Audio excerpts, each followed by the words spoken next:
Hey everyone, so I don't normally make these videos, but a lot of you has been asking me non-stop on how do I make my Blender models, or how do I do all these fancy bridges, and yeah, pretty much everything. One of the last videos that I've done was the Ferris wheel, and yeah, a lot of you have been asking, and yeah, I just want to take you behind the scenes and show you how I actually go about making this model.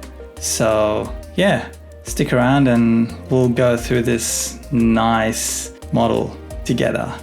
Let's go.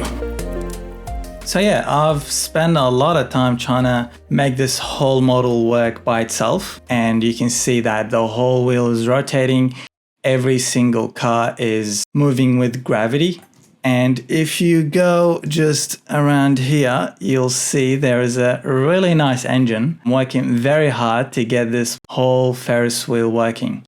You might be asking, where did this come from? Well, you are looking at the 1893 first Ferris wheel that was ever built. This whole Ferris wheel was built for the World Columbian Exposition in Chicago. So it was built by George Washington Gale Ferris. This whole Ferris wheel came to compete with the Eiffel Tower because in the previous exposition, like, France did really well with the Eiffel Tower, and the Americans were like, we want to make something that really rival the Eiffel Tower and really shows that, you know, our superiority as Americans. And yeah, so they just wanted to show how good they are, and they came out with the Ferris wheel. The full video, you can go watch the full video on my channel. Like, this is when I've gone to the details of what this whole thing is about. But here, this is just an unplanned video, trying to go through the whole process of how I created the Blender model. And to be honest, the Ferris wheel was one of those things that, like, I had to make it, because like there is no one on the internet actually attempted to make this whole thing. And the reason why it's so difficult, there is really not a lot of information. All you have is a bunch of photos on the internet and a couple of measurements and descriptions of what the Ferris wheel actually is. There is nothing else to go about. Like, it's just those. So you get photos like this, and I'm really just taking inspiration from those to make my model. So things such as, like, the axle was the largest single piece of forged steel that was ever made at the time. So kind of a big thing, and it did weight around 64 tons, and lifting the whole thing from resources, that was a big feat to just raise the whole thing and just put it in there. And then they built around it. So they had all these rods connecting, and they built the frame in sections. That Ferris wheel, after it was built, was transported I think 2, maybe 3 times from one location to another. The idea is to keep making money out of the whole thing, so they kept transporting. So really, once you have the whole frame in there, you start loading the cars. And this is all just me being very creative in how I thought these cars will look like and what the seating inside. But apparently they were able to hold 60 passengers, so every car can actually hold 60 people, given the whole thing a total capacity of 2,160.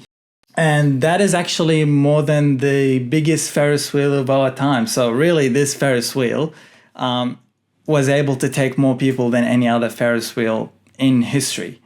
Obviously, it's not the biggest wheel. Today's wheels are much, much bigger than this one. But in terms of capacity, obviously, this one's like, oh, we're going to take so many people. And the idea is that you come on these nice stairs in there, you go in the wheel, and then you start your journey, and you go all the way at the top, and you kind of should see the whole Chicago exposition back in the day, and you have that wow moment of you see a lot of things. And so how I did make it. If you don't know, this is Blender. I am kind of the expert in Blender.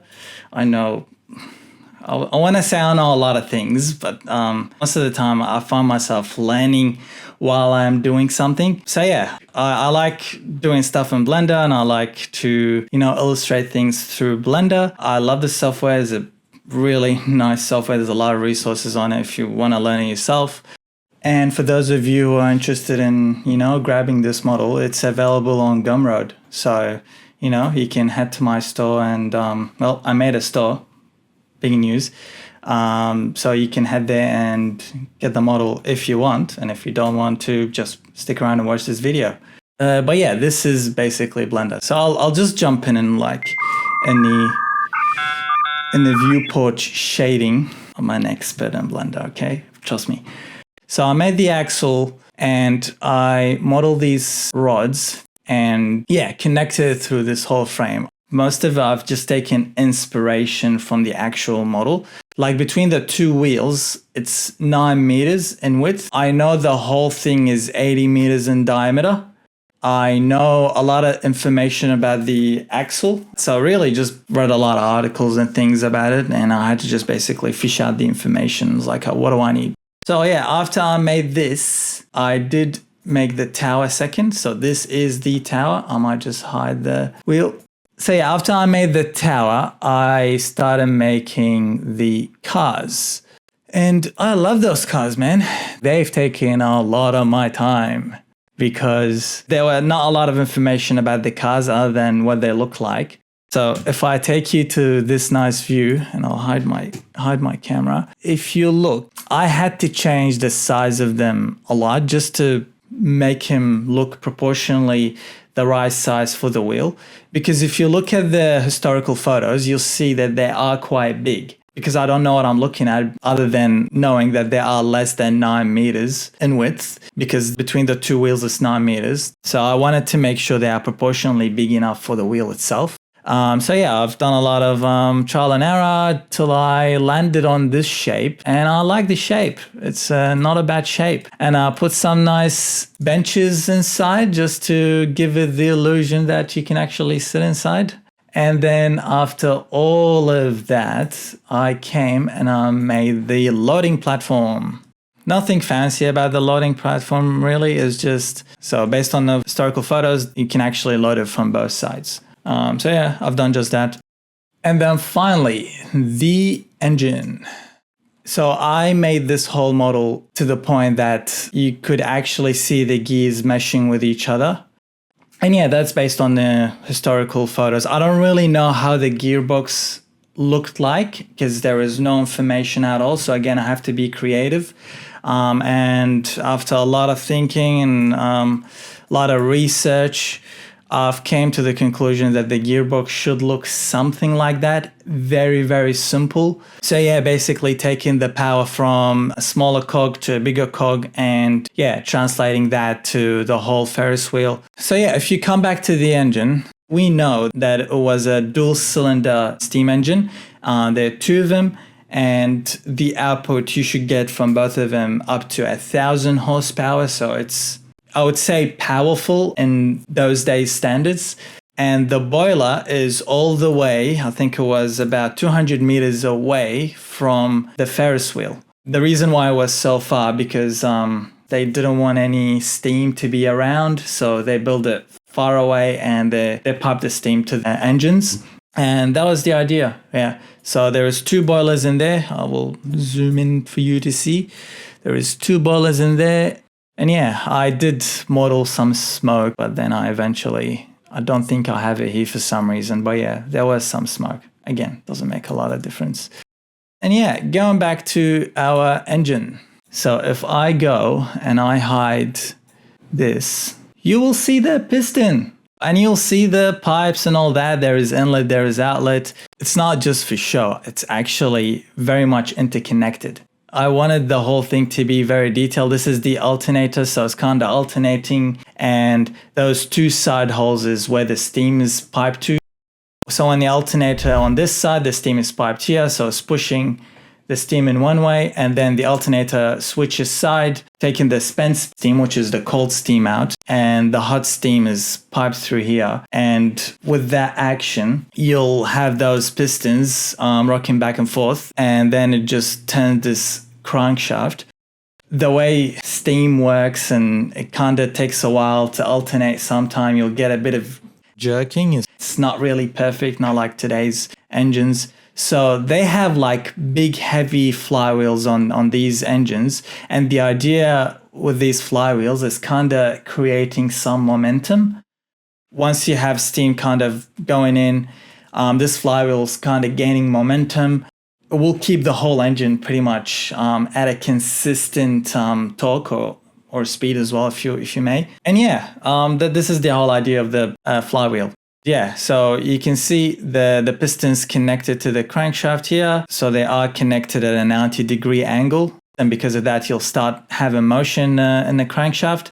The alternator is connected to it at a different angle as well, different to all of them. There's two of them. There's two different alternators. And that's creating some sort of like timing for the alternator to switch the steam between the chambers.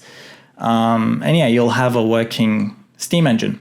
The way I animated this whole thing is I did some Blender magic, basically.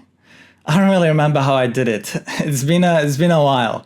The way I remember how I did it, I worked backward. So I didn't really animate the engine first. I actually animated the Ferris wheel because I wanted the Ferris wheel to kind of spin at a speed that I am happy with. And this is a speed I am happy with. I could make it faster if I wanted to.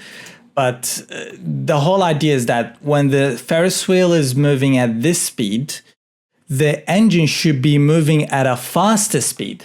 That was the challenge. So I animated the Ferris wheel. I made sure all these cars moving perfectly. There is lights inside. Yeah, it looks very rusty and there's a lot of metal in there. So yeah, that's the direction that I went with.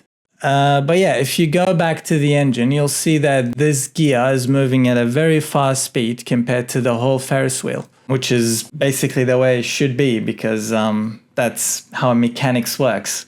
And I think that's pretty much about it. Like I've covered pretty much everything. And yeah, so really, a lot of you have been asking me, how do I make these things? Yeah, this is basically how I make them. I just obsess. Unhealthy obsession on these things, and I spend a lot of time, and eventually something like this comes up. Thanks for watching. Thanks for watching this video. It's very different from the other videos that I make. Yeah, let me know if you enjoyed it. If you want to see more of these things, or if you want to see me do other things like different to the normal videos that I make. I don't know, things related to engineering, civil engineering, mechanical engineering, the stuff that I am really interested about, the stuff potentially you're interested about. So yeah, thanks for watching, and I'll see you in the next one, I guess. Bye for now.